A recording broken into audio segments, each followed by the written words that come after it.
What kinds of supports do you need to provide so that your students can read and comprehend digital text well? That's coming up in this video.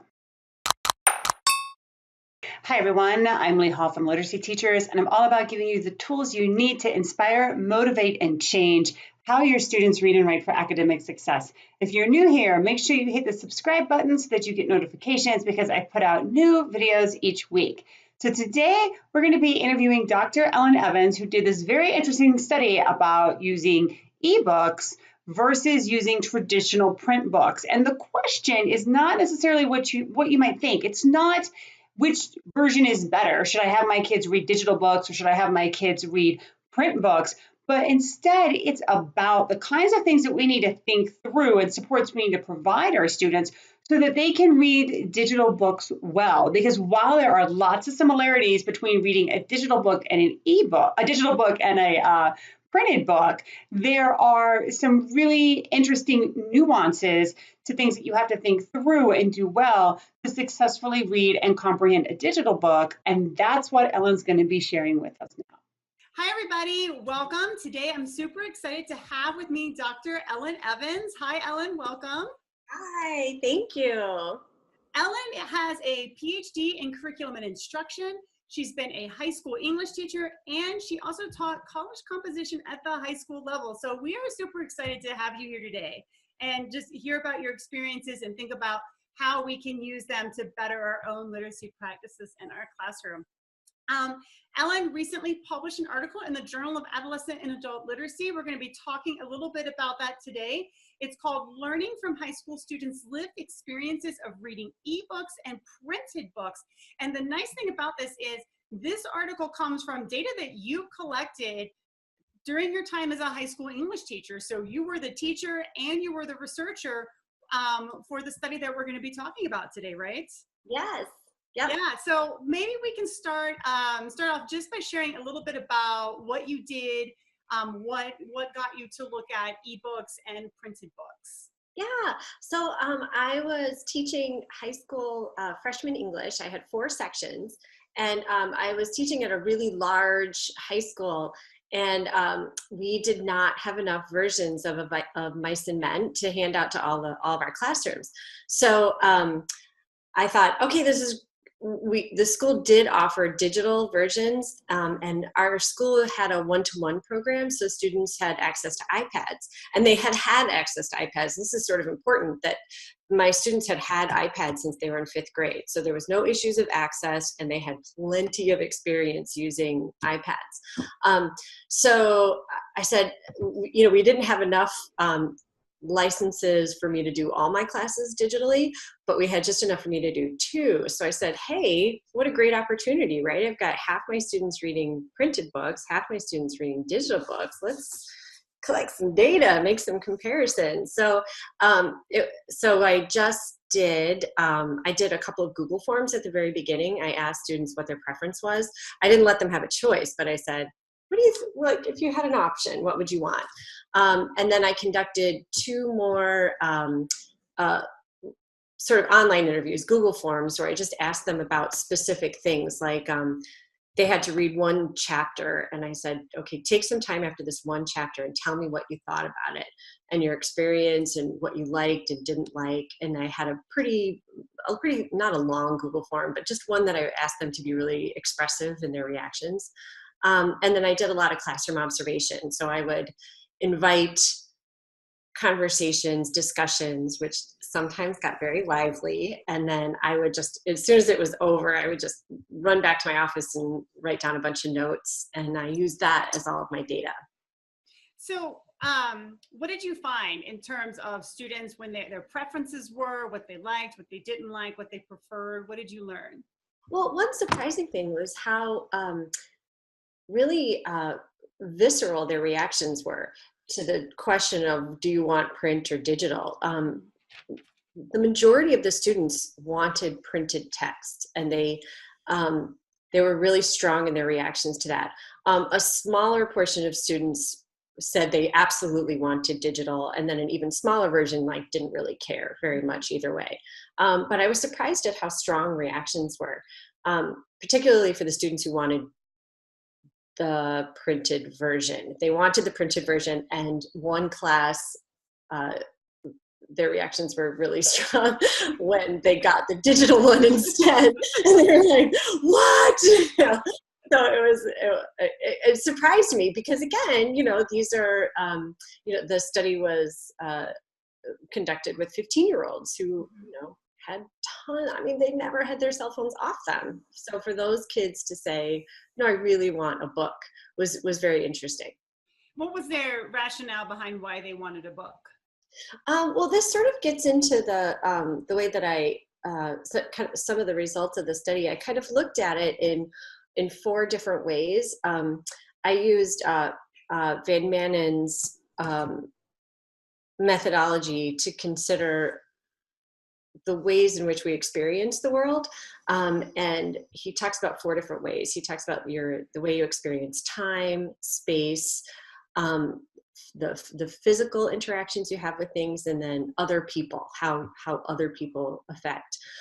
So it was interesting because the physical piece popped out immediately. Students who said they wanted a printed text wanted it because they felt they wanted the physical text. They wanted to flip pages. They wanted to be able to carry the book. They described being able to curl up with the book in their bed or in their chair, and they wanted that experience. When we talk about time, students talked about with the iPads how there were so many distractions on the iPads because you were constantly getting notifications. And a lot of students had their iPads set up for their text messages and Twitters, and they could easily swipe the page over and then go start another piece of homework and then swipe the page back and come back. So it was constantly back and forth. In terms of space, students tended to make, not surprising, not great choices with their iPads. Like I quoted one student who said that he was, using his iPad in his social studies class to read his English text, which is perhaps not the best location. But other kids said, I was trying to read it at my brother's baseball game, and the light was, there was light coming in, and it was difficult to read it. So they made kind of not always terrific choices. And then in terms of other people, you're definitely socialized into an approach to reading. And so students felt like they had always read on books and they wanted to continue reading books. They didn't want to have to make that shift because it just didn't seem right that they should have to read digitally when they wanted to read printed. So that's interesting, right? Because I think that we might think it might not matter because it's very similar to a text, right? Outside of the things like, you can't curl up with your iPad the same way you can curl up with a book, but it's not like getting on the internet and trying to do a search and having to, decipher, is this quality, are these links quality, pieces of information. It's just a book presented in a digital format. So it's interesting that they have those experiences and those strong preferences. Yeah, I think it's like, even though the ebook, you can flip pages on an ebook and you can highlight the text, and but still, just the fact of reading it on a device felt different enough for some students than reading a printed version. And it's all things just to take into consideration when you put together an assignment.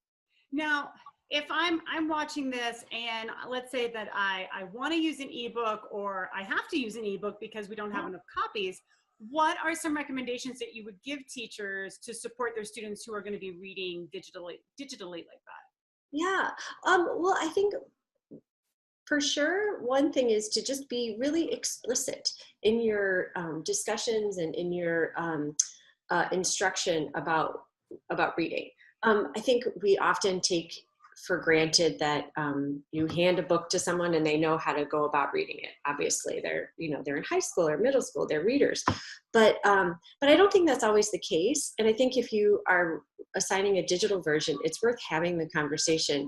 Hey, let's talk about where you're going to read this. Let's talk about what time you're going to read it. Let's talk about how you're going to manage the distractions that you're going to get from reading this when things are going off and dinging every time you get a notification. What are we going to do about that? And then also to invite students to react. I think one of the things that made it successful for me was that we actually had those very, the students were able to be a little bit vulnerable because I was asking them for their reactions, so they could say, I loved it. It was great because I got it done, and or this was terrible. Like I didn't understand it. I think I would understand it better if I had a print version. So just having those conversations and being pretty explicit about your instruction would be very helpful, I think. Yeah, I think those are really good tips, because thinking about, how are you going to handle notifications or distractions, right? How do you think about where you sit to read this? How do you think about lighting? How do you think about time and space? With an ebook, that's very different, I think. So I think there's a lot of things that make it very different than reading a traditional book. And I don't think that it's something that we might necessarily be aware of automatically, Right. because they're not necessarily distractions or things for us, like we might as adults automatically just handle them. Right. And I think it comes back to also the fact that literacy is a social practice. And if you're not socialized into how to tackle those different formats, then, we're just expecting people to go off and figure it out themselves. And that's not really necessarily helpful all the time. Yeah. And then the kids aren't going to be successful or have as good of an experience as they could have had. Right. Well, thank you so much for sharing that. I think, before we sign off, I think it's really important to kind of go back to the fact that you collected this data in your own classroom. Yeah. And, maybe just sharing, like, what do you think teachers should know about that? Did you find that to be a worthwhile practice that teachers should be striving for in some capacity? Yeah, I would love to see more teachers acting as teacher researchers and using their classrooms as sources for their data. It adds another layer of complexity for sure, and your days are busy enough. I get that, but you have this wonderful microcosm that you can study. And I think so often we look to educational research to tell us how to go about doing things, but when it's a teacher who's doing the research, I think it's a little bit closer to the classroom and a little more, sometimes more authentic, and can be really helpful. So getting your voice out there and heard is really important. And for sure, it doesn't have to be published. You don't have to go on a roadshow of conferences, but share it with your colleagues. Conduct a little workshop. Most high schools and middle schools have internal ways of publishing little I don't know, little pieces where you can share what you're doing in your classroom, and it's just a really good idea to try. Yeah, I mean, you can put it on a blog, you can make a podcast, you can connect with other teachers to, do a community podcast or a community blog. You could even, share it with parents as well, right? In your community, sort of, if you think about your study, how to help your child be more successful at home on an e-reader. Here's the kinds of things as a parent you can ask them about, help them monitor, pay attention to, etc. Well, that's such a good point, right? It would have been great if I had now I wish I could go back. Because I think if I had been able to communicate that with parents, that would have been great. If I had said, I never would have thought of that. But ahead of time, if I had said, hey, I'm sending your kid home with a digital version of this book, talk to your kid about how they're experiencing that. Make sure they're in a quiet space. You still are reading a book. You still need to be quiet. And yeah, that's great. Yeah, it makes me think it'd be a really great podcast for parents. Yes, yeah, absolutely. Yeah. So there's something. You can start that, or I need to get on it right now. But thank you very much, Ellen, for taking the time to talk with us. So this is Ellen Evans, Dr. Ellen Evans, and her article. We will put the full citation in the show notes. Now, are you on Twitter or anything like that? That if people want to reach out to you, they can. Well, I have an email address, and it's in the article, and I'm happy to. That's probably the best way. I'm on Twitter, but I don't. That's okay. Okay. So we will put a link to the article for sure, or a citation for the article, and maybe email. We'll talk about that. So there may or may not be one of those, and a link to that as well. So anyways, thank you very much. I appreciate having you on. Thank you. No problem.